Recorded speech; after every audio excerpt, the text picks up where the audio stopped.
देखे वाला के करेजा फाड़ जाला। अरे जलती सेना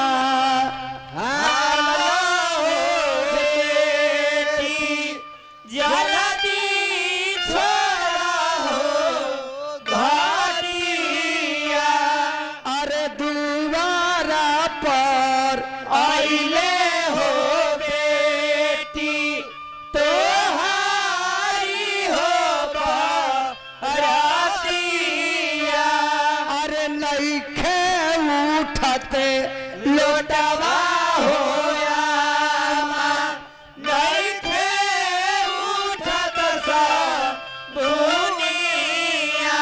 अरे कैसे के न हई है होया तोहारी हो बुनिया।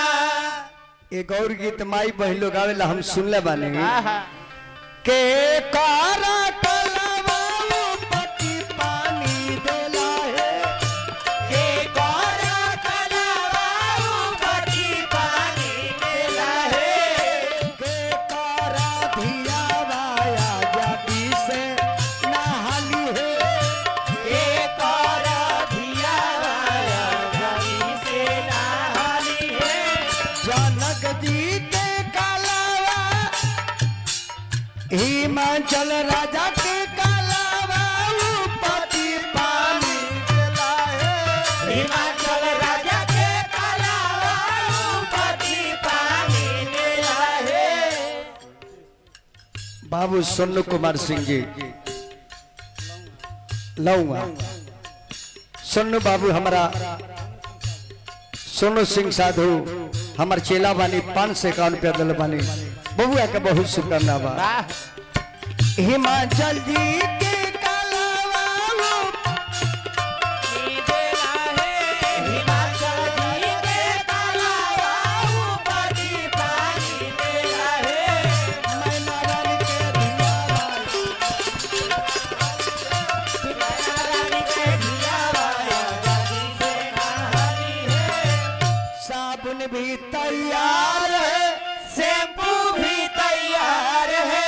जल्दी से नहा लो बनी जाना ससुराल।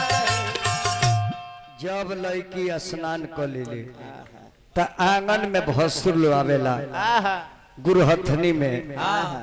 आज ही भसुर आंगन में आवेले लड़की के बाप माड़ू के बांस धके के रुए लगले।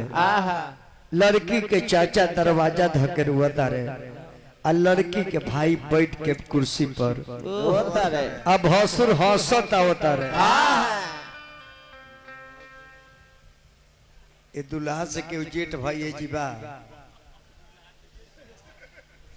यह सब तो जेठ हमरा उम्मीद बा जे बिहारों में क्यों ना हो। अगर भेंटो कहले तो पितर पक्ष में मिली लो ना पितरी पक्ष में ऊपर जाइलो। एक जना के अरुआ जाए काका रुआ आई ए महाराज आई और पीछे घुसुक जाओ। आई काका रुआ कोनो काम नहीं के 1 मिनट के काम आ जाए।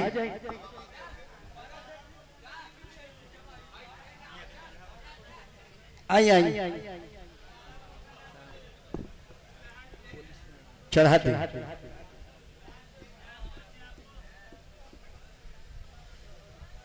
वो जी पलस्ती मार के बैठी होने से पलस्ती मार के बैठी।